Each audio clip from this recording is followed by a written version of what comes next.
ఆంధ్ర యువగలం. ప్రజల మాటే మా నోట.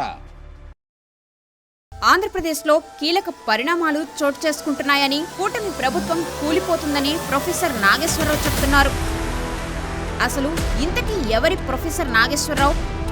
కూటమి ప్రభుత్వం కూలిపోతుందని ప్రొఫెసర్ నాగేశ్వరరావు ఎలా చెప్తున్నారు? కూటమి ప్రభుత్వం కూలిపోతే నాగేశ్వరరావుకి వచ్చే లాభం ఏంటి? అసలు ప్రొఫెసర్ నాగేశ్వరరావు వెనక ఉన్నది ఎవరు?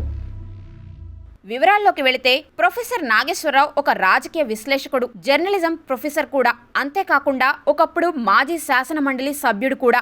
నిత్యం సామాజిక మాధ్యమాల్లో రాజకీయాల పట్ల తనకున్న అవగాహనను తెలుపుతూ కాంట్రవర్సీ చేస్తూ ఫేమ్ పొందుతున్న వ్యక్తి. అయితే తాజాగా పవన్ కళ్యాణ్, నాదెండ్ల మనోహర్ ఢిల్లీకి వెళ్లి అమిత్ షాను కలిసి జగన్ ను అరెస్ట్ చేయాల్సిందిగా కోరినట్టు, దానికి అమిత్ షా వారిని సున్నితంగా వారిస్తూ జగన్ బీజేపీకి చిరకాల మిత్రుడని, అలానే చంద్రబాబు తాత్కాలిక మిత్రుడని చెప్పినట్లు నాగేశ్వరరావు పేర్కొన్నారు. అయితే ఈ విషయం తనకు ఎలా తెలుసు అన్న దానికి సమాధానంగా నాగేశ్వరరావు ఈ ప్రస్తావన జనసేన కోర్ కమిటీ సమావేశంలో భాగంగా ఎమ్మెల్యేలకు చెప్పడంతో తనకు సన్నిహితులుగా ఉండేవారు ఈ విషయాన్ని తనకు చెప్పారని స్పష్టం చేశారు. అయితే గతంలో వైసీపీకి సపోర్ట్ చేస్తూ టీడీపీపై విమర్శలు చేసిన సందర్భాలు ఎన్నో ఉన్నాయి. అయితే అదే పనిగా కూటమి ప్రభుత్వంపై ప్రొఫెసర్ నాగేశ్వరరావు విమర్శలు చేయడం వెనుక ఎవరు ఉన్నారని అనేక సందేహాలు ప్రజలలో వ్యక్తమవుతున్నాయి.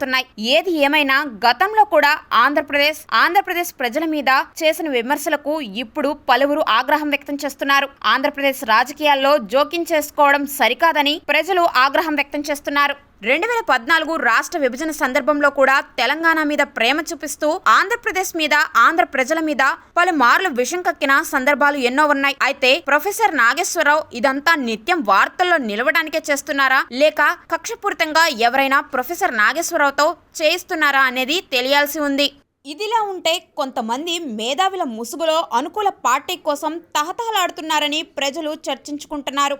కూటమిలో ఉన్న పవన్ కళ్యాణ్ పై తమిళనాడులో విజయ్ గెలుపును బూచిగా చూపిస్తూ పవన్ కళ్యాణ్ ఎందుకు ఒంటరిగా పోటీ చేయకూడదని సోషల్ మీడియాలో వైసీపీ టీం తెగ వైరల్ చేశారు.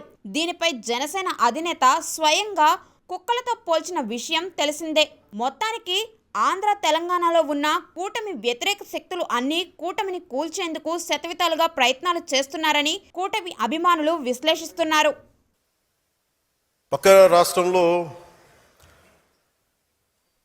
అక్కడ ఒక పార్టీ పెట్టి విజయం సాధించి ముఖ్యమంత్రి అవ్వగానే మన ఆంధ్రప్రదేశ్లో చాలామంది మీరు కూడా అలా చేసి ఉండాల్సిందని చెప్పి నాకు తెగ మెసేజ్లు పంపిస్తూ ఉన్నారు. ఊళ్ళో పెళ్ళికి ఏదో హడావుడి ఉంటారు కదా,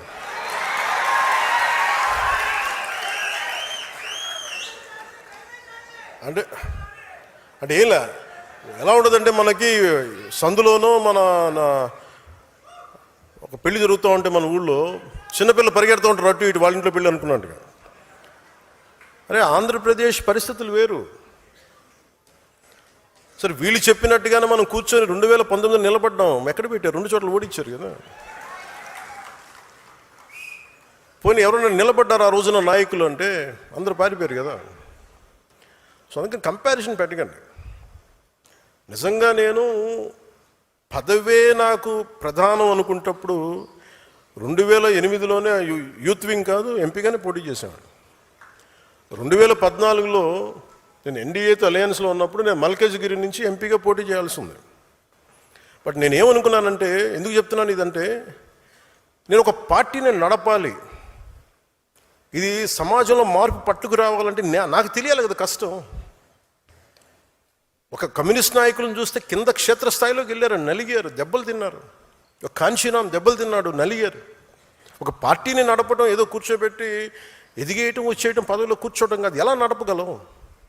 ఒక సమూహాన్ని నీతో పాటు నడిపించాలని నీకు ఎంత సత్తా ఉండాలి, ఎంత అవగాహన ఉండాలి నీకు. నువ్వు ఆ భావజాలను కట్టుబడి ఉంటావా లేదా అనేది మనకి తెలియాలి. అందుకని ఇవన్నీ నిర్ణయించుకొని ఒక దశాబ్దం నేను నలుగుతానని నిర్ణయించుకున్నాను.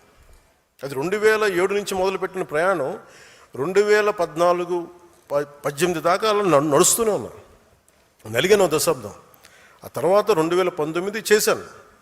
ఎంత గెలుస్తానో తెలియదు, ఓడిపోతానో తెలియదు. బట్ అసలు ఐ వాంటెడ్ ఎక్స్పెరిమెంట్.